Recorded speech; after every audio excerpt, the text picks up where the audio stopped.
And now our other big story, the border crisis and the undocumented children who have crossed into the U.S. alone. Thank you for joining us. I'm Keith Garvin. Hello, I'm Dominique Saxa. Lauren has the day off today.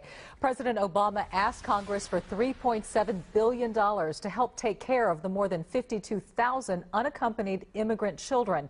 Now, this announcement comes as the president prepares for a trip to Texas tomorrow. Also today, federal inspectors toured a Northeast Houston school to see if it would be fit to house some of these children.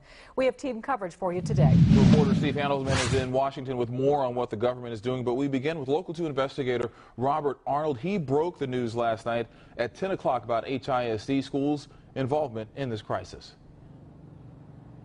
Officials from 3 different government agencies toured this school. It's a vacant school, and they did that tour just before lunch. And while no decision has been made yet as to whether this campus will be used as a temporary shelter, some in the community surrounding this school have already made up their minds.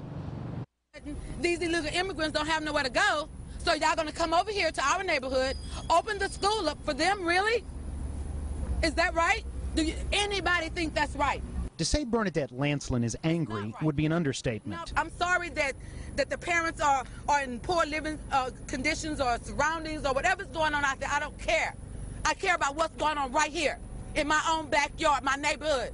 Lancelin says she's raised 3 children and 6 grandchildren in the Trinity Garden neighborhood around Terrell Middle School. She made her feelings known as officials from FEMA, Health and Human Services, and the General Services Administration toured the building to determine whether it could be used as a temporary shelter for unaccompanied Central American children. Then they're borrowing money to open it up, money that could be given to this school to open back up for our kids. It's not fair. It's not right.